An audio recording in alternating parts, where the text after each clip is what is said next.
So, if I'm not mistaken, I met you literally 10 years ago. Yeah, I was It was managing 2018. Yeah. I met you through Godfather. Yes, no, that was 2009. Was it 2009? It was 2009. So it was just... It was when we came in to shoot.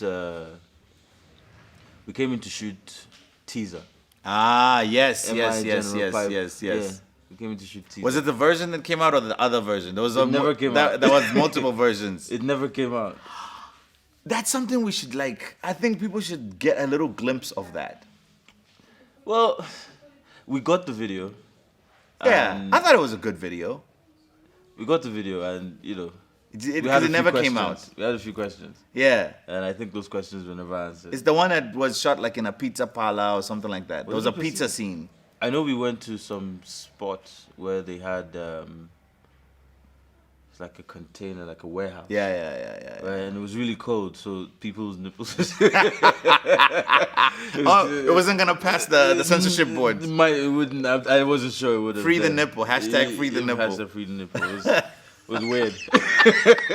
It was weird. We were like, Yeah.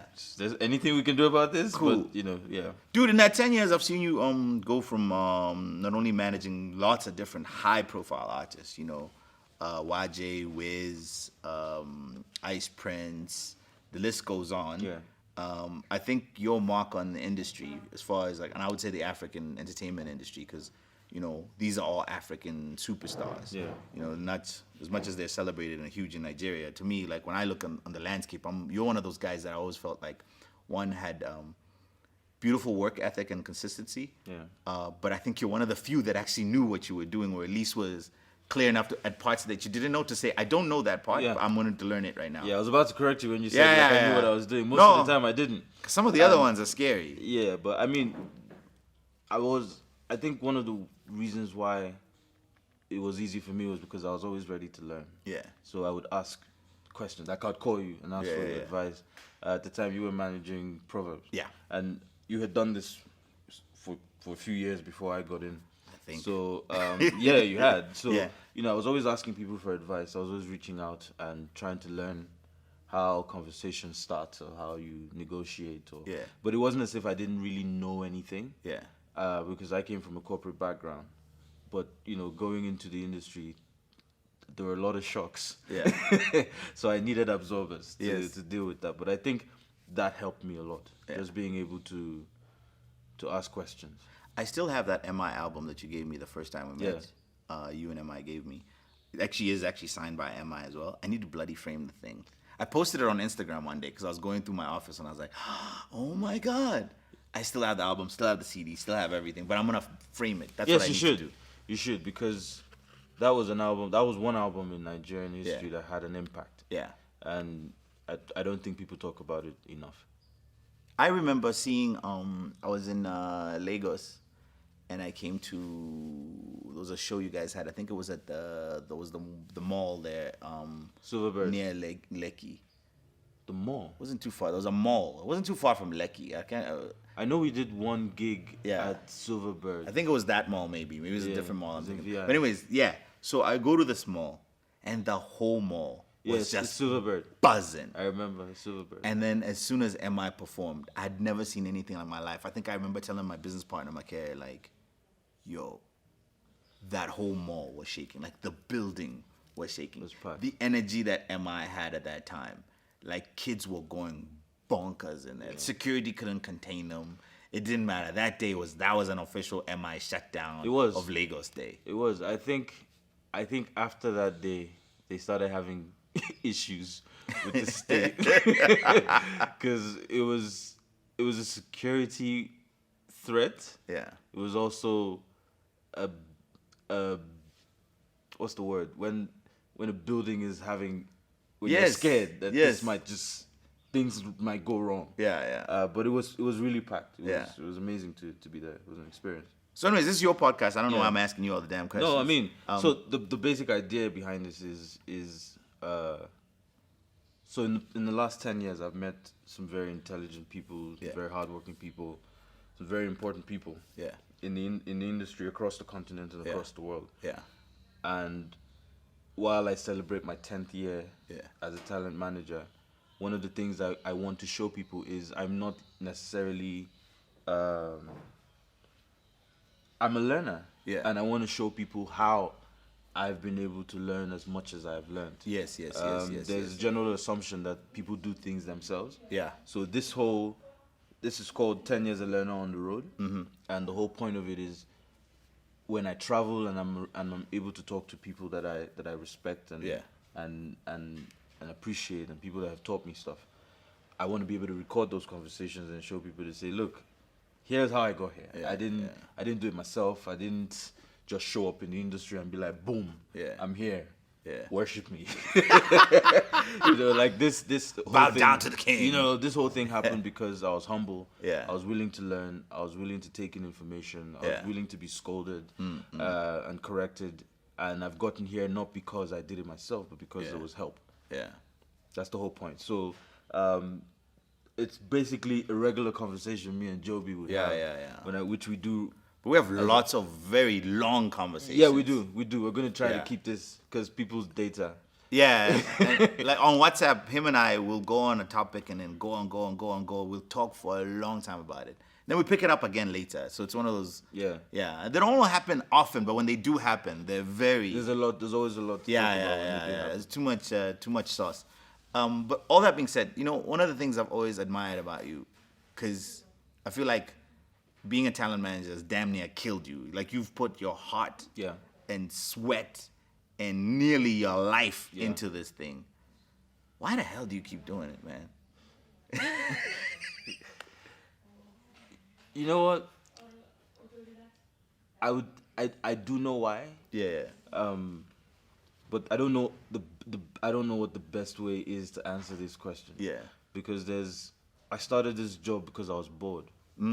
Right? So it got to a point where I had this desk, I had this job. Yeah. It was nice. Yeah. And one day I just reached out to my friend and I was like, I don't know what's going on.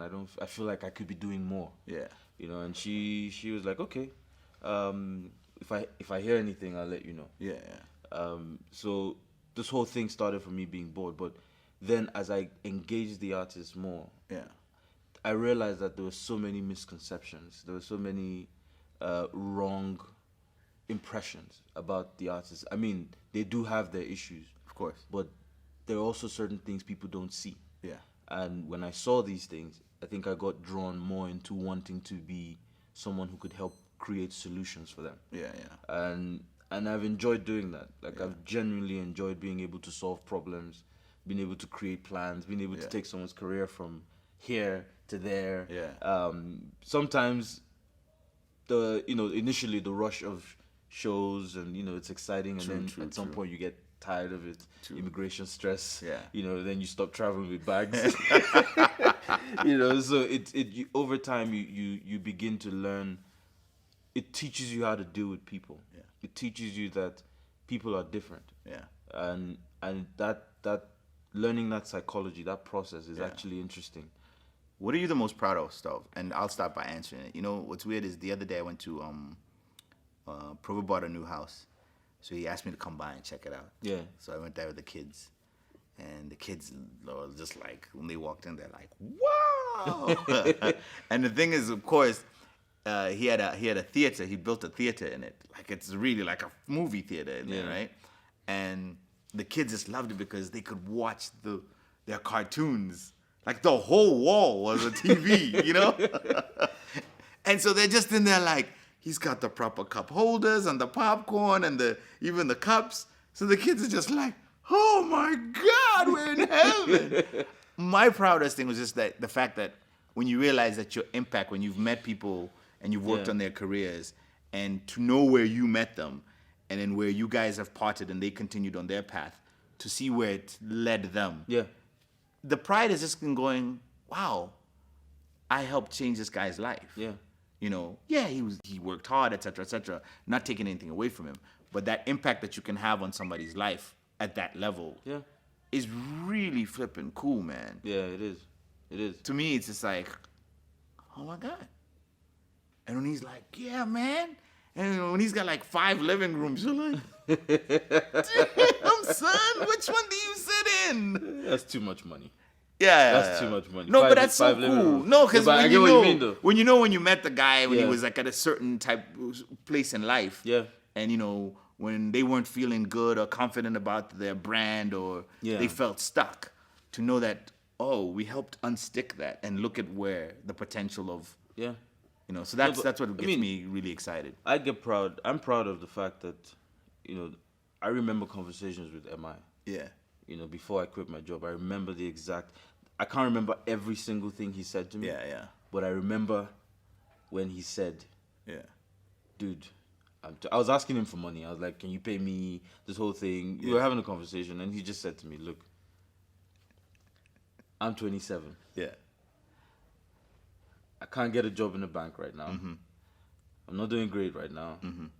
I have this dream. yeah, I don't have a house. I don't have it. If this doesn't work, yeah, I'm fucked. yeah, Right? And that never left me, because that was the point where, as much as I was looking for something to do and I was bored, that statement hit me like, yeah. someone is about to put their life in your hand. True. And you have to decide if Yeah. this is, I'm bored and I'm looking for something to do, or is this something you really want to do. And and I remember being at home, I couldn't sleep. Yeah.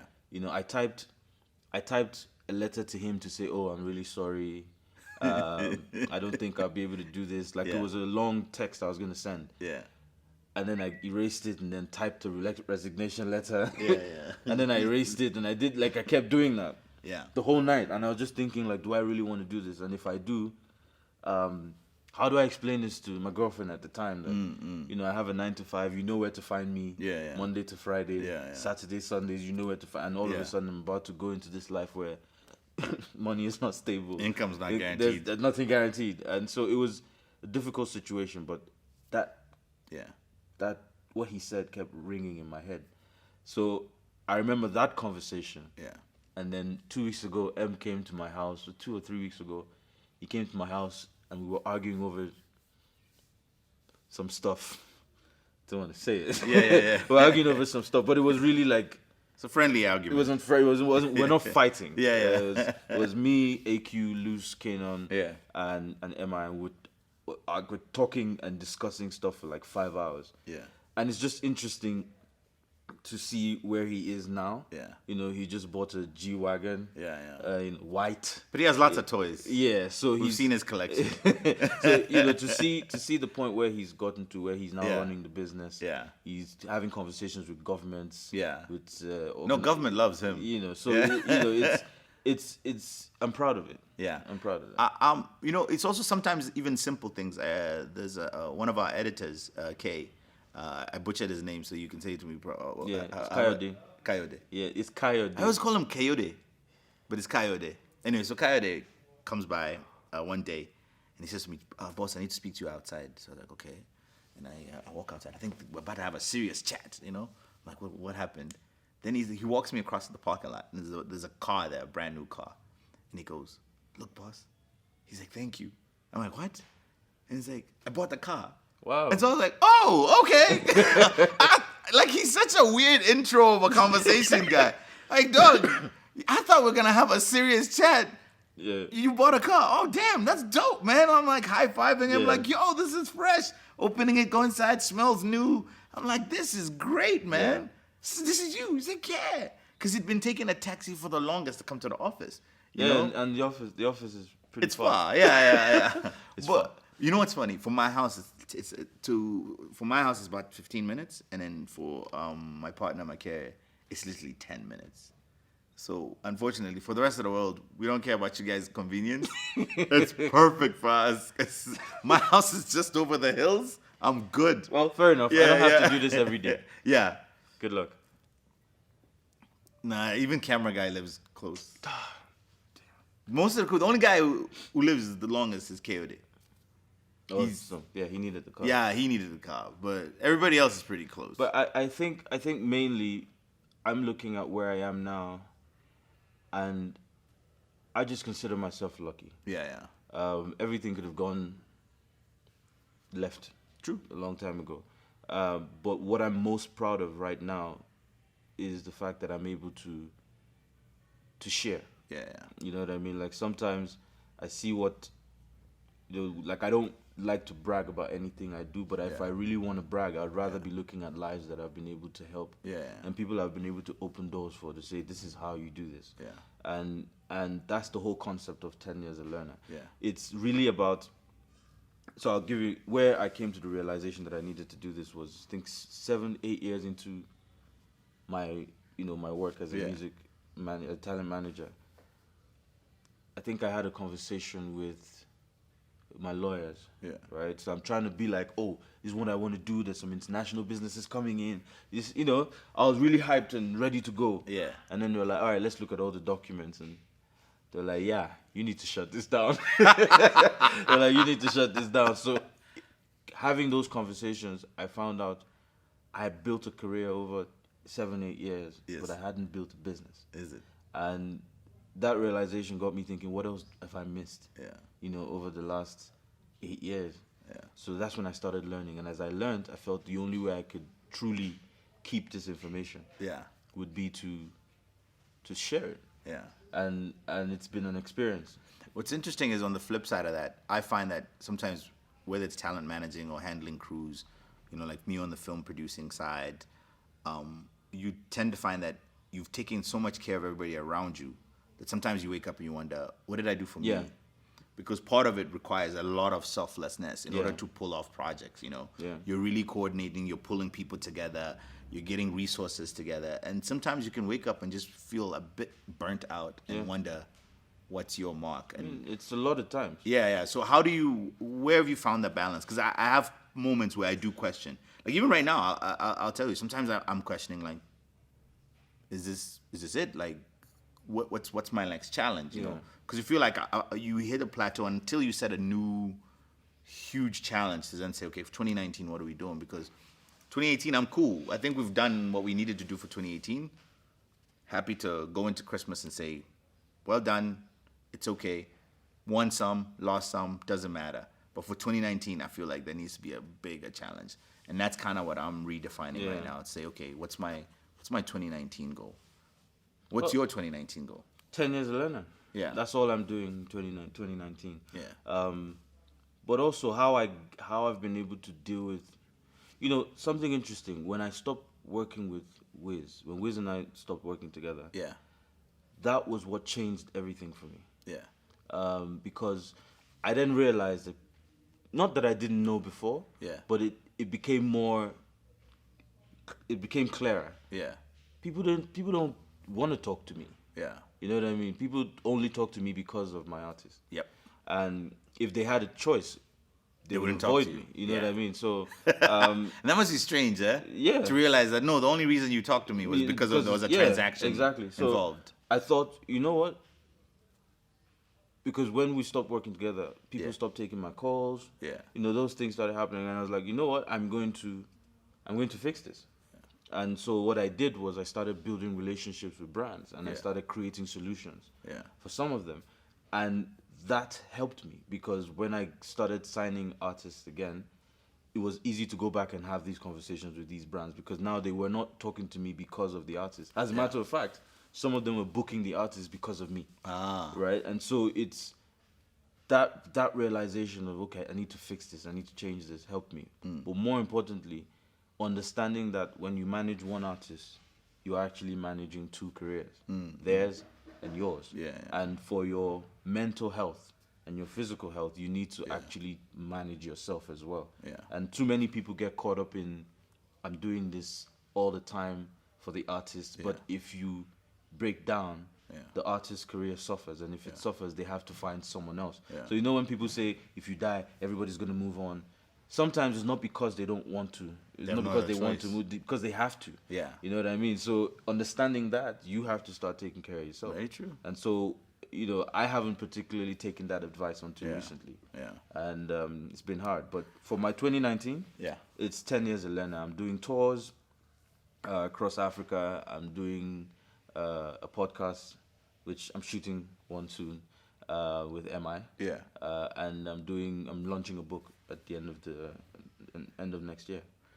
Quick question: how do you know when when you need to fire a client. And by client, I don't mean like an artist necessarily. A client could be just an agency or a brand that's come to you for something, or it could be any one of those. I mean, that's always been like one of the tough things that we've had to make as a call, and we're learning more and more.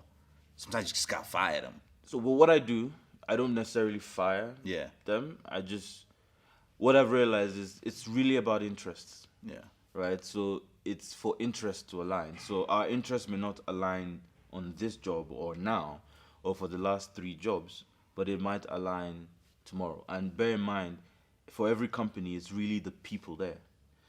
So people change. You know, someone could get fired from their job, and a new guy comes in or a new lady comes in, and suddenly that brand suddenly is they're amazing thinking to work about, with. okay, we think we will like your work, and this is direction. Very true. I've worked with brands where I've chased for a year and a half, 2 years, and then they change the management there, and somebody in the office says, oh, this new idea our new boss brought in is in line with the proposal you sent, or is in line with the conversation we're having, so maybe you should come back and have a conversation. So I've always kept the doors open, and I've just focused on projects. So if we start a conversation and it doesn't work out, it doesn't work out. If we don't agree on terms, we don't agree on terms. We next year we could.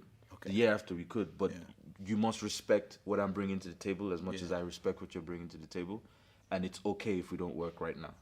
So that way it's easier, because for an artist manager, I have multiple clients, so I have to consider my clients. So if they treat artist A a certain way, I have to find a way to ensure that relationship is maintained, because they might still work. They might still want to work with artist A later. True. If there's a record that we came in and were like F shit up, then they're like, no, I don't want to deal with that person. I get you. And also they'll be looking at you and being like, whoever you bring. So you have other clients that are going to suffer because of something you were doing for one artist. So I try to keep the doors open. It's about interest. I focus on interest. What's your new passions going forward? Like, what do you, when you're not doing what you do, what keeps you sane? Like, are you biking? Are you cycling? What outside of what we do, which is deal with a lot of BS? I suddenly started to enjoy sleeping. Is it? Yeah. Finally. It's not been something I have regularly. I mean, from time to time, I have to be up really late, and I have to be up really late, and I have to wake up really early. But most times when I do get a chance to sleep, I really enjoy it. Okay. It's strange. Then I started playing football. Yeah. Candy Crush calms me down. Is it? Yeah, it does. Like, when stress just comes in, I switch off for like 10 minutes and play Candy Crush. I switch off for like 10 minutes and play Candy Crush. It calms me down, then I go back and try to figure out how to fix the problem. But I mean, one of the things that I've really enjoyed doing recently is coming up with a few ideas, exploring them. So I'm pitching some TV programs and ideas. I might even have a conversation with you. Pitch, man. Pitch. But I'm pitching some of these ideas for TV stations, but it's mostly about finding ways to educate people or making it as interesting as possible. I get you. Yeah, but that's been fun. It's like a new challenge for me. It's a new thing, new toy. On my side, I think as well, I'm starting to also appreciate sleep, because it's just like, we're not infinitely available. Yeah. I've also it took me a few years, but I finally learned where to set the boundaries as far as phone calls, what time you can access me, when you can't access me. And it's only certain people that abuse it, and it's those people that you need to set it quick. Like, you know what, there's some people you work with on a project, and you realize quickly these people have no boundaries. Yeah. They're gonna really, like, if they could be at your kitchen table on a Sunday or at breakfast, still working, and you're like, my man, it's Sunday morning.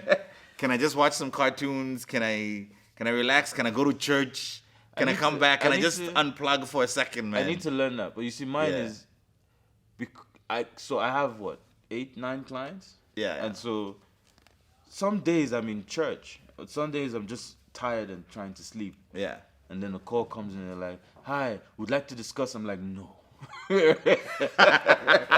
like, we'd like to discuss. I'm like, it's Sunday. Not now. It's Sunday. Yeah. Sometimes I take the calls, but there are times when I'm really exhausted, because I've shifted from, I'm not always around the artist. I'm more focused on finding business. I get you. Chasing jobs. So I'm out during the week. Like yeah. I have 9 to 5s. Yeah. You know what I mean? Yeah, It's not like, oh, he's just an artist manager. You know, they only work during the weekends. I'm not. No. I don't necessarily go to the shows or Yeah. all the shows. Yeah.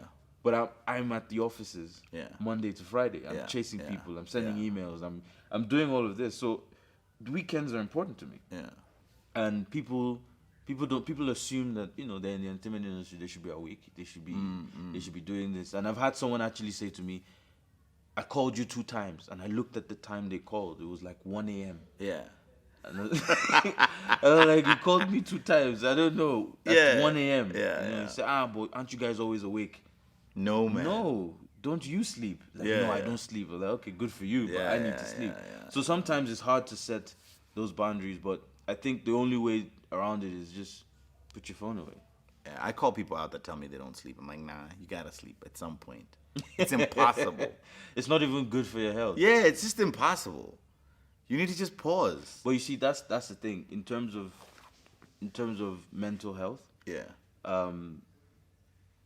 it begins to mess with you, Yeah. right? So a lot of the times I try to advise people, because I'm a victim as well, where you have a social issue. It's a social problem, right? That you have, that then becomes a medical issue because you didn't fix it. So you don't sleep well. Because you don't sleep well, you don't eat well. Yeah. Because you don't eat well, it's hard to exercise. Yeah. It's just it's ripple effects Yeah. of just unfortunate events. And at the time you don't see it, you're just busy. Like, oh, I'm working. And then, like, someone asked me the other day, like last week, which really got to me. It was like, so you've worked this hard, you're making all this money. Yeah. Now you're spending it in the hospital. How do you feel? Damn. and you know, I don't think he was joking, but I knew where it came from, and so I wasn't upset, but it just made me start thinking, you know, what is really, like, why? The balance. Yeah, so I'm working on that. Okay. Time wise, what time is it? How much have we rolled? Rolled for about 30. 30, okay. Do another 10 or 15. Okay. And what time you guys gotta leave, Kev? 1:30. Oh, okay. All right, so we're good time wise.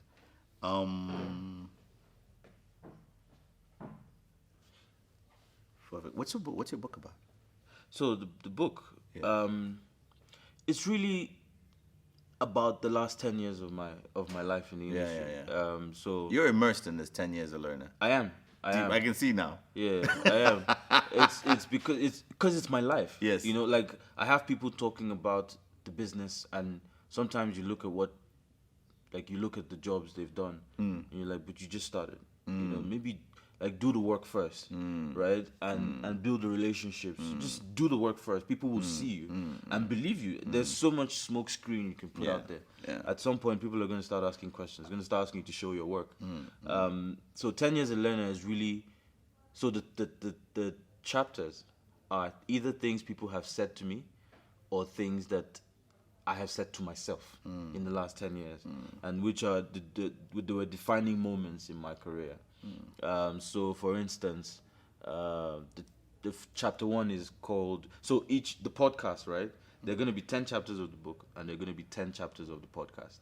There are 10 episodes of the podcast, and each podcast is going to carry the name of each chapter. Ah, okay. Yeah, so chapter 1 is I Just Got Here, Yeah. which is basically my experience, At the beginning. you know, the shock coming Yes. into the industry, Yeah. and what I had to go through. And the first person I experienced that with was MI. Yes. That's why he's my first guest Yes, on yes, the yes. podcast. The second chapter is Why Are You Here? Yeah. Which really was a question I was asking myself Yeah. when I tried to do everything. There was a Yeah. period in my career when I wasn't making so much money. I'd stopped working with MI. I started another job. I was managing Iris and Show Them Camp at the time. Yes. And You were pushing Show Them Camp yeah, hard. yeah. Yeah. To this day, I swear, nobody has ever pushed them harder than you. I still push them. They're still my Yeah, clients. yeah. So I mean, after that period, there was a time I took a break and I started doing everything. I was PR guy. I Yeah. was plugin guy. And you know, I really asked myself, like, what is it that you want to do? Why are you here? And so that's one. Then there's the third chapter is called The Least Stupid Person in the Room, which is really about self-development and self-improvement over time, like not getting comfortable in your space, and, you know, realizing that there's more. Yeah. You know, so it goes on like that. Just different. The titles are really weird. Yeah. But if you go along, you see there's serious buyers. Yes. Which is focusing your marketing and being more strategic in your approach. Yeah. To doing business in the industry, because generally it's assumed that this is a hobby. It's not. It's a job. And people feed their families from this. No, seriously. So understanding that it works and you need to take it seriously. Yeah. Focus on serious buyers. Yeah. And then the last chapter, which is the turning point of everything. Yeah. Is called Build a Business Too. Which is what I said. Like, I realized I'd built a career. Yes. But I not failed to build a business. Yeah. So I feel like I'm on that same phase, by the way. Yeah? Oddly enough. Where I still feel like, yes, cool, I have a brand, Callback, etc., etc. But I still feel like it isn't automated to the point where I could just walk away for like 5 years, come back, and it still be running. But I feel like and money coming in. But I feel like you're still a bit. You're in front of me. I With all of guess. this. You're in front of me, because for me, that was an eye opener. Yeah, yeah. You know, I've not really gone on a holiday in 10 years. Well, now I'm definitely ahead of you. I would take a lot of holidays. Yeah, so I've We not, believe in taking some you time know, off. So the for me it's really been when I do go on holidays, I'm working. Unplugging. I get you. Yeah, so I've never really just switched off. What's funny is that, like, for me, like, even when you say holiday, it's not that you have to go on some kind of expensive, like, Mauritius just Dubai be thing. away. Just be away. And we're big on it in the sense of that just need to, for a second, stop. Yeah. You know, even if, you need to push, grind, whatever, sometimes you just need to pause. And then you come back so rejuvenated. We just finished, like, a very intense shoot we just did for MTV.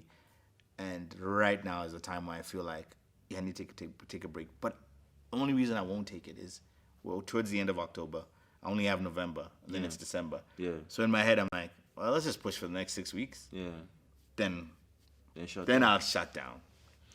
Yeah. But then I'll shut down proper. Like, I'll take the kids' school holiday break. Like, if they stop school, I think on December 12th until like Jan 14th or whatever, I'll take that entire block. I'm gonna be selfish. I'm gonna chow the whole block. Enjoy it. Yeah, you should. Yeah, that's what I feel. I'm learning to do that. Yeah. My girl's not finding it funny. Every time we travel, we travel and I'm working. She doesn't You're find taking it business funny. calls. Yeah, sometimes you just Yeah. the stare, man. You'll get a look, Yeah, you just. but you don't want that look to turn into action. Yeah, so the goal is to sort of fix To balance. to balance. Yeah, but you know, January, I promise. So the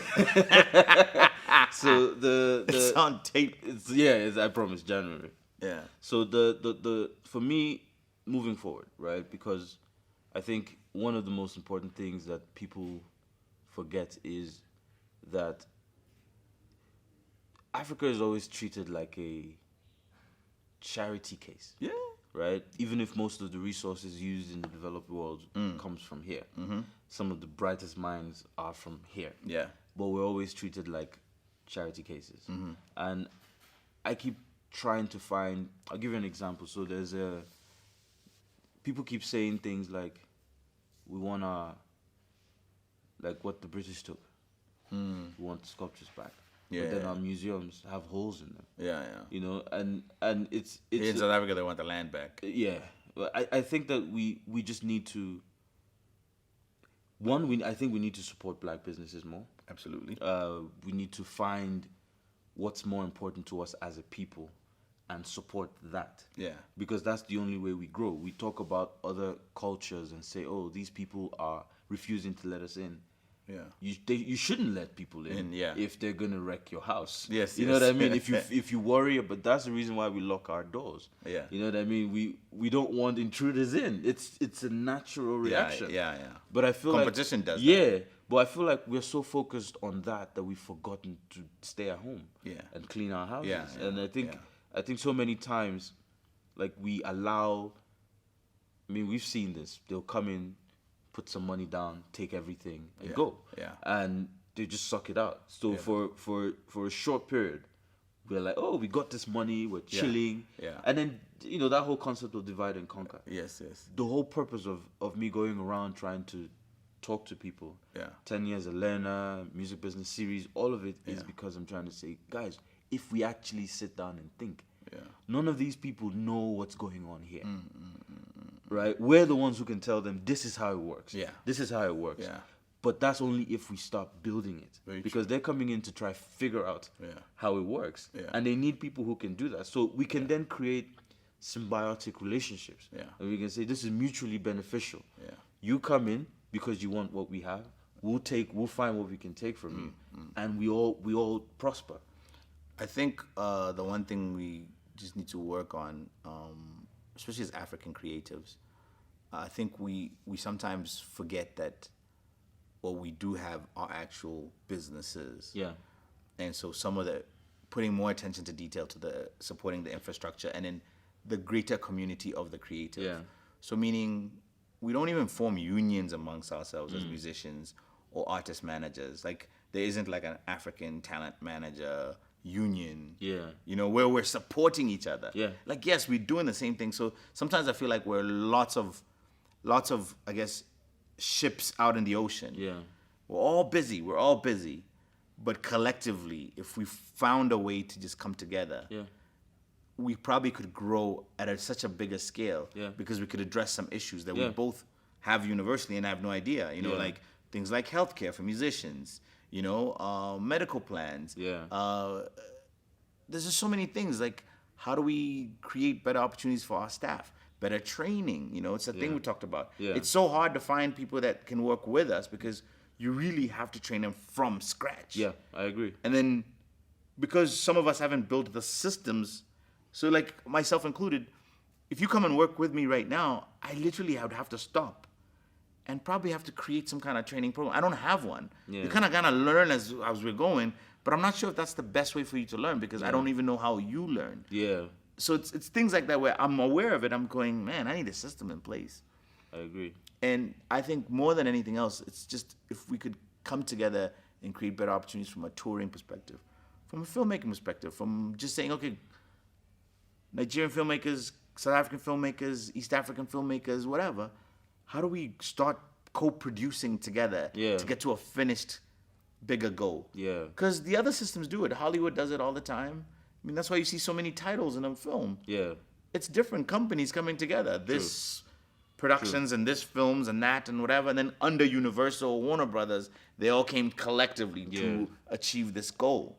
That's the part I feel we still haven't, you know, even like producers and musicians deciding that, hey, you know what? Cool, I'm this producer and you're that producer, but let's come together to do one super album together. But this is how we're going to put the project. Those are the things that I just feel like a sharing of information and sharing of skills, we still need to really refine that. I think everybody's busy grinding. Everybody's busy working. And that's all good and well, but I think to really build a 10-year plus business. And then taking advantage of the digital tools at our disposal. I feel like now, more than ever, it's probably been the best time to run any of our types of businesses. Because finally, from an automation perspective, there's so many tools available that make our job so much easier. You know? I mean, Invoicing. imagine invoicing in the cloud. We didn't have that 10 years ago. 10 years ago, and you and I, like, you were sending I have an Excel app. or a Word, I have an app. But I now just I'm put on my the details phone. and it arranges everything. for me. And then it even reminds you, hey, so-and-so hasn't paid. Especially on the follow-ups. You know? I cry sometimes when I think of the lost business opportunities that happened just because we didn't have that. And actually, I cringe sometimes at some people's managers when they send me the invoices or even their contracts, and it's such a dodgy paperwork, and you can just tell immediately. Well, talking about that, I I always try to explain to people contracts. Like a contract isn't particularly about trust, because if we trusted each other, we would just do it. If we 100% trusted each other, we would just do it. Absolutely. It's about clarity. It's about Rules of engagement. like this is what you're supposed to do. Do. So if you don't do it, I have reference to say you were supposed to do it. Yes. And you can't tell me no, I'm not supposed to. I don't know, right? And I feel like a lot of people just go on the internet. They don't have conversations. They don't discuss terms. Just go on the internet, just download a template. Like I can tell. Like the moment I see it, because when I was studying for these things, I used to download them and just look at different types. So I know some of these websites. Especially NDAs. I know some of these websites. You just go there, download, and sometimes Yeah. they actually forget to remove some Yeah. some locations. Yes. So you see And mentions. Los Angeles. Yes. You see. Yeah, it's crazy. And sometimes I have to tell people, they'll send me like their NDA, and I'll tell them immediately, I'm not gonna sign this, and they're like, why not? It's an NDA. It's perfectly. I got it from my lawyer. I'm like, no, you didn't. What do you mean? I'm like, dude, this is an oil NDA. You and I are not doing an oil transaction. You just don't want me to disclose your script that you wrote. So I'm Yeah. like, can you send me one that's relevant to what we're doing? Yeah. I'm like, Crazy. is Crazy. your lawyer an idiot? I don't understand. But this leads me to my last point, right? Yeah. Because I know you guys have to. I've basically just come in and hijacked. He's hijacked us. Yeah. Education. Yes. And I feel like so many of us aren't. We need to start thinking about the guys coming after. Yeah. And I say this because none of us are going to be here forever. Yep. And we all can't do it by ourselves. At some point, we're going to need help. Absolutely. And we're going to need help from people who are stronger, Yeah. who can move quicker, Yeah. who are able to, like, the other day I tried to do, I did 3 days, 4 days straight. Before I would fly, I'd do 4 cities in a week and come back and I'll be hanging out with my boys drinking. Now, 3 days, not cities, just 3 days, just constant work. I might fall sick. Yeah. So we need people who are coming in and are able to say, look, this is, we're able to groom to say, you know what, you can do this, you can take a chance. I started working when I was 17. You know what I mean?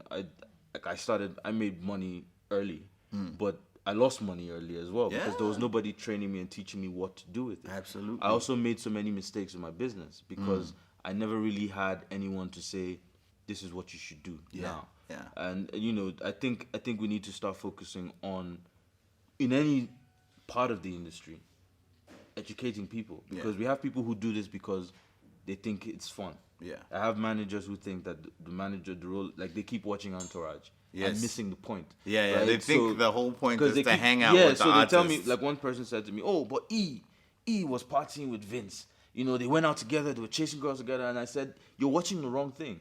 Watch what happens to E in the morning. Yes. Watch him panicking because he woke up late Yes. and he had a meeting. That's what you should be paying attention to. And I think we need to And the real guy is the agent. Exactly. That's who's really funneling most of the business to them anyway. Exactly. So it's understanding how the system works. A lot of people don't. Yeah. A lot of people make assumptions. You go to the club, you see MI, or you see the band, and Yes. you're like, these guys are balling. I want to do this. Yes. Right? As opposed to, what does it take to do this? Yes. And I think How many years of sweat of did it even take to have that moment? And people don't realize that most times these people don't buy the drinks. Yeah. So just that education and Yeah. teaching people would help us secure Yeah. the industry, because these guys are learning things faster than we do. The amount of information that my goddaughter has sometimes scares me. No, my kids alone. Yeah, so They'll ask me a question. How did you even know that? yeah, exactly. So we should find a way to sort of use this to our advantage and Very train true. them so they can be better. Yeah. And I just feel this is my last charge to everyone. Like, Yeah. I keep saying this, the true test Yeah. of power and influence Yeah. is in its distribution. Yeah. If you're able to build more people who are able to solve solutions, you have become more powerful than you are when you do it by yourself. Because now you have people who are willing to help you get a step further. You have people in different locations who can say, oh, I'm here. I can give you this information. Or I can open this door for you to go through because you open that door for me to go through. And that distribution is what makes us grow bigger. Yeah. And I think that's what a lot of us in the business right now have missed. And I wish we could do more of that. No, we definitely need to pass more knowledge to the young guys. Loved this talk. Man, thank you. Thank you you for for allowing me Nah, no problem, man. travel all the way here to disrupt process. Thanks, guys. So We'll go back to edit now. Another time, yeah, we'll go back to edit. So another time, I don't know where I'll be. Maybe London. Maybe I don't know. We'll Dubai. make it happen. But I'll let you know who the next guest is. And maybe another time I might bring Jobie back here. Yeah, we have to do another one. Yeah, we should. Cheers, man. All right.